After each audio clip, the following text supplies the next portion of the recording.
Hey, friends, welcome to the Connected Mom podcast, where we love to have real conversations that are hopefully helping you to connect more deeply with God, more empathetically with your fellow moms, and more intentionally with your child.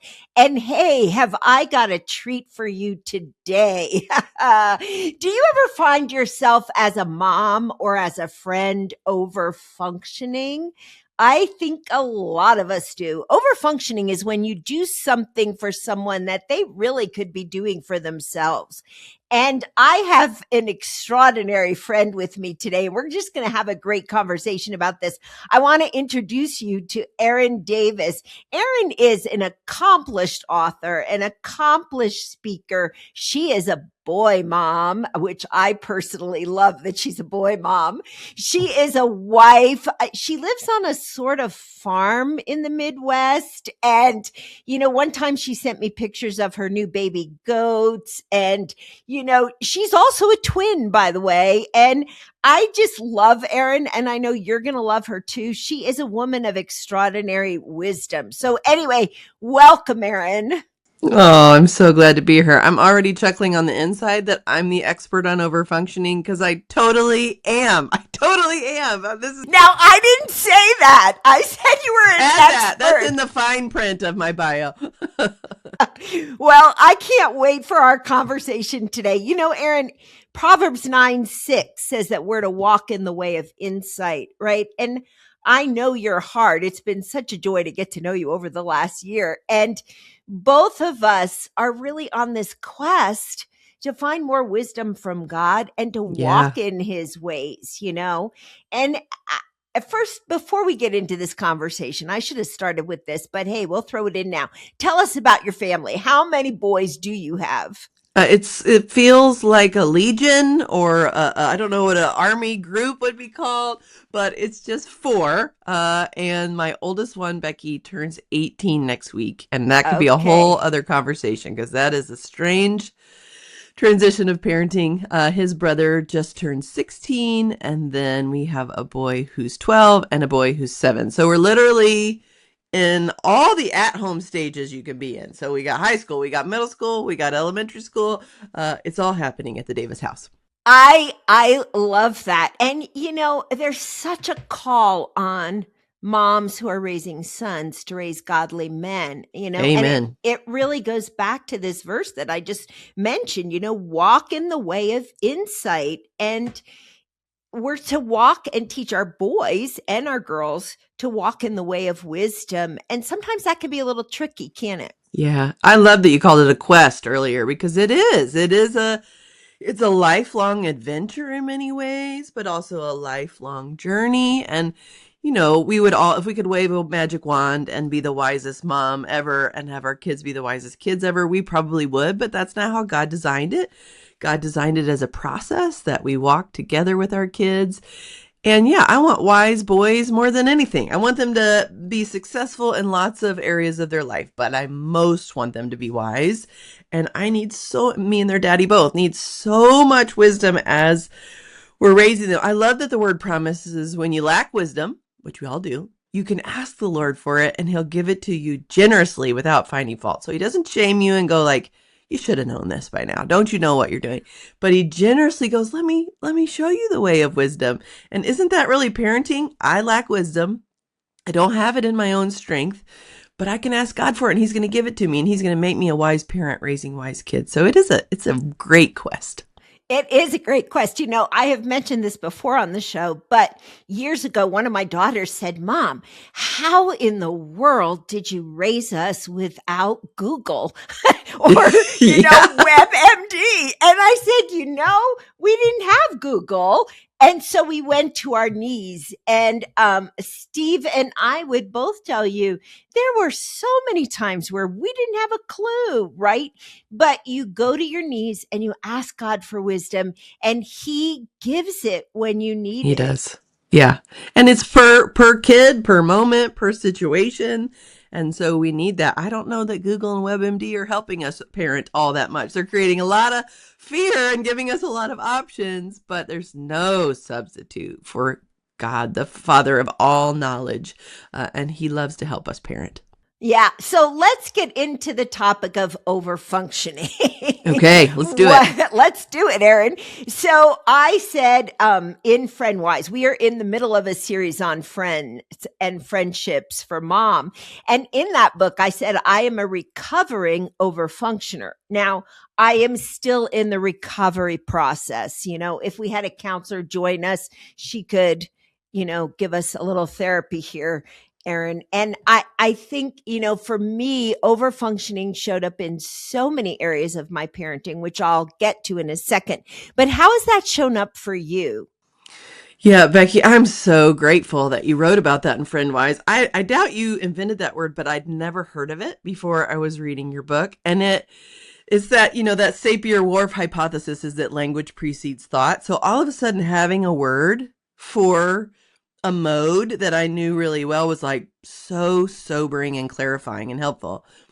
But I think it's shown up in a million ways for me. And, it's tough because when they're babies, you have to do everything for them or they literally won't survive.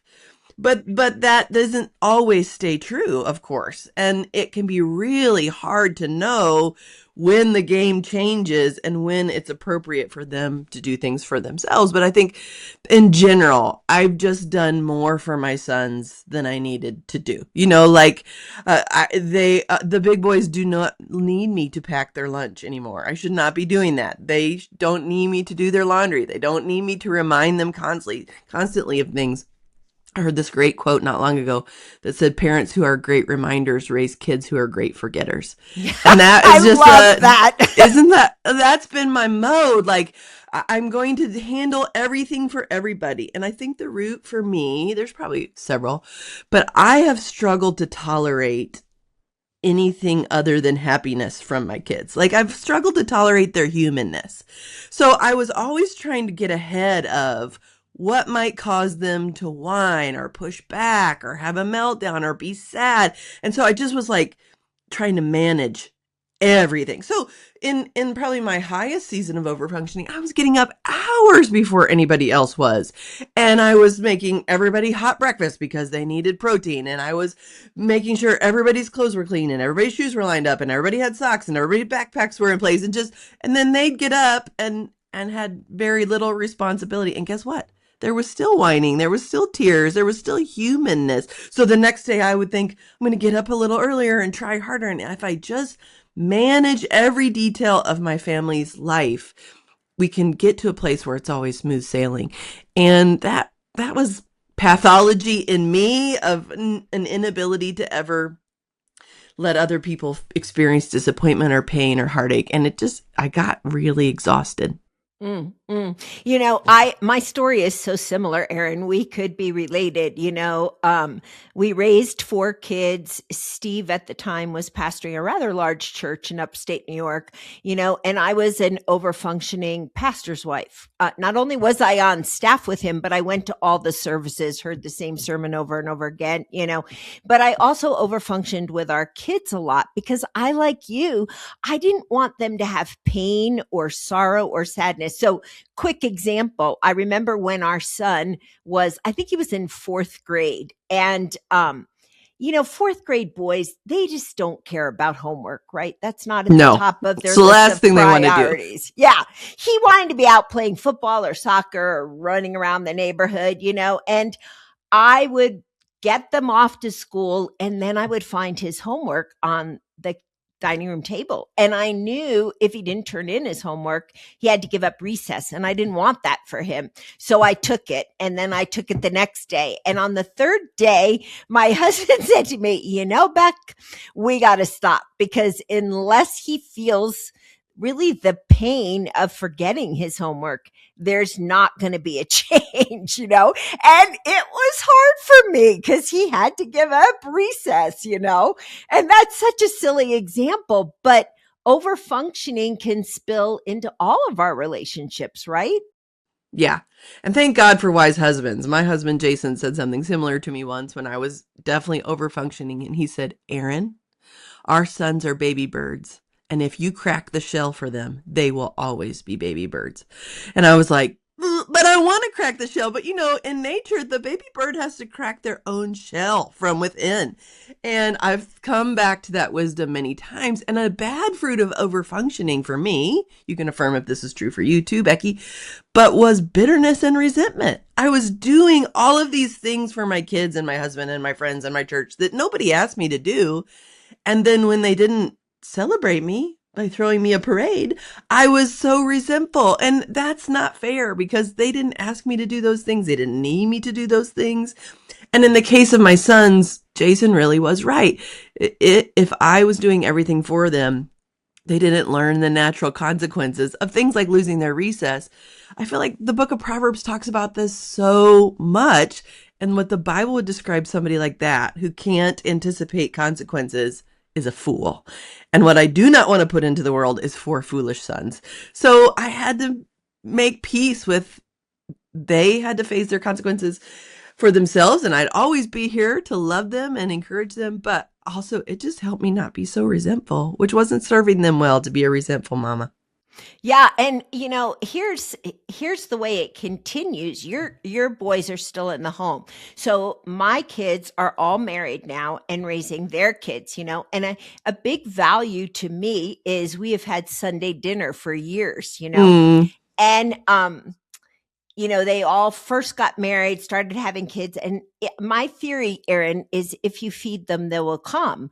And I agree. So I would go to the church services, however many we were having, and I would scramble home, get Sunday dinner ready so they would all come. I never asked any of them to help with cleanup. They would leave, and I was doing them a great service, except after a while, you're like, okay, why aren't they helping me? Well, they're not helping because I didn't ask them. So I finally learned, and we still do Sunday dinner to this day, and I still have to remember, now for those that are able, I'll send out a text and say, hey, can you bring this or that to Sunday dinner, and can you have the kids clean up? All the kids are in the basement and that's where they eat. And sometimes it looks like the Super Bowl after the Super Bowl. I can imagine. So I've learned to say to the grandkids too, okay, so-and-so, you're the cleanup captain this week. You have to remind everybody to clean up, and then and it's really gone well. And the kids don't mind. Yeah, there's no weeping and gnashing of teeth, and it's so important for them. I think another heart issue for me, and I'm going to be embarrassed to admit this, Becky, but maybe it'll resonate to somebody listening. For me, I wanted people to worship me. I didn't want them to just come and think it was a good meal and go home. I wanted them to come into my home, or I wanted my kids to think, or my husband or my church or whatever, to think I was like the best there'd ever been in every category. And so I would do the same thing. We're in a small group we've been in for years, and it's in our home. And I would do these just like elaborate meals that would take me many, many days and dollars to plan. And when everybody was like, hey, we could just do burgers and everybody can bring chips, and that would have been the same end result. But I wanted so much affirmation. My affirmation needs were so great that I would end up overfunctioning. I really think that comes from not being rooted in the Lord. Of course, I was as saved as the day is long and trusted the Lord, but wasn't regularly finding my identity in him. And therefore I had to find it in others. And that is a real root of overfunctioning, I think. It is. And I'm so glad you mentioned that because like you, I was similar in that area. When I was raising the kids, I wanted to be the best mom there could ever be. I never wanted to raise my voice, and I never wanted them to suffer or whatever. And in the church we were serving, basically I wanted people to think I was Superwoman. But the problem with being Superwoman is you get exhausted, and Jesus doesn't call us to be Superwoman. He calls us to be human and to find our love and affirmation needs met in him. So now you and I have both grown some. How do you, in this present time, Erin, find your love needs met in Jesus so that you're not craving that superhuman trophy? I think the gospel is what we respond to at the moment of salvation. And for me, that was when I was 15. But then it puts roots into our hearts and lives that continue to grow. And so the gospel continues to be something we come back to. And for me, for all of us, but the gospel is not how great we are. The gospel is how terrible we are and how sinful we are and how broken we are. And I think that was really hard for me to face for a long time. I'm a high achiever, performer. I like to say I'm type AA. I'm a firstborn. And honestly, there's not a lot of goals I can't smash. And so that was how I operated. But the gospel, as I've grown in it, as I've walked with the Lord for 30 plus years, one of the routes it's taken is actually that's not my true state, and it's not my children's true state. I like to say I'm a cracked pot, married to a cracked pot, raising cracked pots. That's the reality of our family, that we're really, really broken, but we're also really deeply loved. And so for me, it is the rhythms of my life that make that true and anchored. And that is like, I have to have time with the Lord in the morning before I parent. I have to have time with the Lord in the morning before I parent. If I don't, it just doesn't go well, because I default to that get up, handle it, navigate the day, conquer the day in my own strength. And by 9:00, we've all sinned grievously against each other. So I have to have that moment of silence in the Word. And it's not a sin issue if I don't, but it's a flourishing issue if I don't. So that really matters. And I think just the way I approach my family, I say to my kids all the time, this is why we need Jesus so much, because mommy is going to blow it. Mommy did blow it. You're going to blow it. This is who we are in Christ, but we're also so amazingly loved. So I think reorienting ourselves to the gospel as much as possible. I also have really good mom friends around me who are also very gospel oriented and can give perspective and love my kids. And that takes time and energy and effort. And I'm not just talking about friends I like to meet up at the park. I have some of those, but I'm talking about women who are mature in Christ and are walking out in their own families. That I think without that, we all lose perspective really quickly. I do too. And so let's go to that friend issue, Erin. How do we ever overfunction in our friendships? And what does that look like in your life? I mean, I know we do, because I've done it with my friend circles. So, and I'll share about that in a minute, but how has that worked for you? Have you overfunctioned in that area? Yes, I have definitely overfunctioned in my friend circles. And I think it comes back to doing for others what only they can do, or what only the Lord can do. And so I'm a big idea person, which means I'm a big love person. And God's wired me that way. I don't think it's wrong, and I don't apologize for it. But sometimes it means like a real serious course correction and overcorrection. And I think it has also just, I've struggled to let people feel feelings that feel negative. So I have two friends in particular that we walk really closely together. We meet at least once a month. You can't get out of it. I try. But we walk really intimately with each other. And it's been hard for me at times when somebody comes to that group with, I'm struggling in my marriage, or I feel this, and I'm going like, that's not true. Let me just hit you over the head with the truth. Well, these are friends who know the truth. These are biblically literate, gospel-centered people who don't actually need me to come at them like a hammer. They actually need me to just sit and go like, oh, that sounds really hard. And there needs to be seasons that are just pure burden bearing, where I don't go into fix-it mode. I was just thinking about this week. We've got some friends in our inner circle that are going through something really, really hard. And my default was fix-it mode. I'm going to plan a meal train. I'm going to do the things.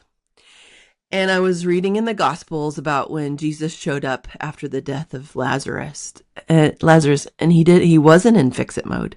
He was the one person in all of creation who could fix it. But that wasn't how he showed up. He showed up with, grieve with those who grieve, mourn with those who mourn. This is sad. He wept before he did anything. And so that's where I'm learning in friendship, is to not automatically. Now, I think my friends would say, man, Erin is the one that rallies the troops. Erin is the one that when I can't figure out how to get my kids to school because another kid's in the hospital. She just has it taken care of. And I'm so glad God's given me those administrative skills.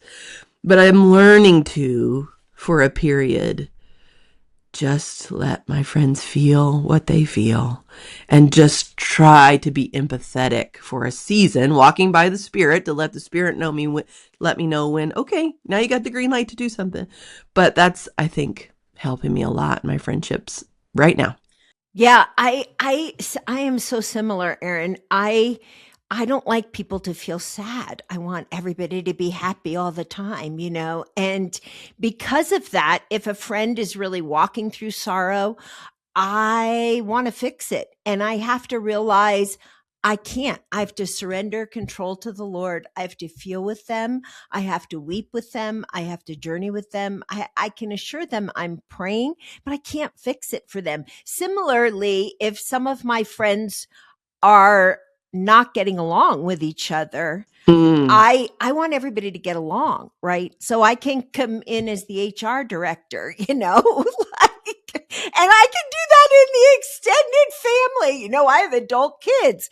And if the kids have a problem with each other, I am not the HR director. You know, I am the mom who needs to pray and let them handle whatever conflict is going on between themselves because they can. And you know, And it's that starts really at little. I mean, if every time your 2 and 3 year old are fighting over a toy, you intervene, they don't learn the skills that they need to handle that on their own. And then what would have been a relatively normal conflict between siblings can often become a rivalry because they might perceive you preferred one over the other, and you might give preferential treatment. The older one might be like, I'm always blamed just because I'm older. Like, it just adds a layer it doesn't need to add. And I've learned that I'm an aggressive reconciler. Like, we will reconcile and we will reconcile today. And while I the love Lord that has a so heart for much. reconciliation, I don't see that as his process. You know? No, no, and I don't see us as the directors of it, you know. No. It's I've grown a little, you know, my husband and I do this thing called cousins camp in the summer, and Us too. We're so the similar. kids come to our house, you know, and they stay for 2 nights and 3 days, and we do, you know, all kinds of crazy adventures, and we do Bible studies together, and you know, all the things. But even amongst cousins, there can be a conflict. And so I originally got this idea, I think from Sally Clarkson, where now I sit the two that are having the conflict on the couch together, and we call it the peace couch. And I have them work it out because I'm so tempted to step in and say, no, we won't say this to each other and we won't do this. And how does it, you know, so I'm trying to get them to learn the conflict skills that they need, you know, but, and it's the same in our friend groups. I mean, our friends are all adults, right? But somehow there's this, and it's really a good desire on our parts because we love them, but it can turn into a really bad habit to try to overfunction because it really is the call there is to release and surrender control, right? Yeah, yeah. And you know, do we just want reconciliation for reconciliation's sake? Do we just want that kind of half-hearted apology? Or do we want to leave room for the Spirit to bring conviction where there's been sin, to humble where someone's been prideful, to show us where we stepped into something that only God can do? Well, that just takes time, it takes space, and the Spirit is the pace setter on everything. And you can't mandate to the Spirit, hey, convict that friend of mine to see things the way that I see them today. I mean, you can try, but then if the conflict is between two friends and not between you, very often, then you're in the mix too, and not in a healthy way. So I think I love that you used that word surrender. It's not. I'm not saying take your hands off the wheel. Just trust God. We can never do anything. I don't get that from Scripture. But God's our go-to first. And so if we're bypassing our time in prayer, our time in the Word, our time listening to the Lord, our time interceding for those involved, then I think that's a pretty good sign we're overfunctioning. Yeah, that's great. So before we end our time together, Erin, I want to give you a couple minutes to tell us about your new Bible study about Joseph. I haven't done it yet, but one of my close friends did it and said it's fabulous. So tell us about that. Was there over functioning in Joseph's life? There was so much overfunctioning in Joseph's life and Joseph's family. Yeah, I mean the root of that, I almost said the genesis of that story, which is funny because it comes from the book of Genesis, but the root of that story or that study is that I have dysfunction in my family. Everybody does. Same. And I have dysfunction in my marriage. Everybody does. I have dysfunction in my parenting. We've talked some about that here, but I'm talking about also with my parents, with my siblings, with extended. And some of it, dysfunction is too light of a word for. Some of it is just generational and really painful. And I just was struggling with it. And so said, Lord, I need a story in the Bible that doesn't get wrapped up in a pretty bow. I need a lens through which to understand generational dysfunction. And the Spirit drew me to the story of Joseph, and it's all there, man. If we trace that back, it starts with Abraham and Sarah. Sexual sin is there, really grievous sexual sin is there, sibling rivalry is there, big time conflict, parents playing favorites, children hating their parents. I mean, it is all there in the layers of Joseph's story. And it's not just that misery loves company, although it is good to go like, well, my brother's never thrown me in a well or sold me to slavery, so we're doing better than this family, right? Got to celebrate the little wins. Yeah, I got to celebrate the little wins. But also what I learned was that God is a generational God. That's what he calls himself. He says from generation to generation. And he's doing a generational work. So what we think is like, oh, this situation's happening in my family and we can't see past it. And God is thinking, I want to do something in 1,000 generations with your family, with that thing. And so being able to think generationally like him has been such an effective tool in my tool belt to just not overfunction, not overcorrect, not panic, and to trust that the Lord can redeem. He wants to redeem. He doesn't work in spite of the mess. He does work in spite of the mess, but he works in the middle of the mess. He did that so often with Joseph. So it just came out of my own time with the Lord, but I started to teach it and it started to resonate because we all have imperfect families. So that became the story of Joseph. And the subtitle is How God Can Redeem Imperfect Families, which we all have. Yeah, we sure do. That's the work he's doing in all of our families. In the new heaven and the new earth, we will have perfect relationships with God and others. That shalom of Eden will be restored. And that's where he's moving us towards, but we're not there. So how do we not overfunction? How do we function in wisdom in the midst of the fact that we're still here and there's still a lot of brokenness? I love that so much. So friends, listen, we are about out of time, but Erin's Bible study will be in the show notes. And I really want to challenge you to get it because if you're thinking, yeah, I learned to overfunction from my mom or from my dad, and there's all this dysfunction in your family, you are not alone. Erin and I both come from dysfunctional families and, we have our own dysfunction and God can work through dysfunction, but he can also redeem it. So get the Bible study and spend that time with Jesus. Because if you're an overfunctioning mama, here's what I can say with authority. You need the time with Jesus, to just get your love needs met so that you're able to trust him with your kiddos and with your friends and with your husband. So thanks for joining us today. And I hope you're going to join us again next week for another episode of the Connected Mom podcast. And Erin, thank you so very much. This was amazing. And I love you, my friend, and I love spending time with you. And so enjoy those 4 boys today, and, don't overfunction. So I love you too. And this was a great honor. And you're a great mom. And I'm so grateful that you're encouraging other moms. But I know your source is Jesus and it's his Spirit in you. So all glory to him. All glory to him. Okay, that's where we're going to end. Thanks for joining us today, friends.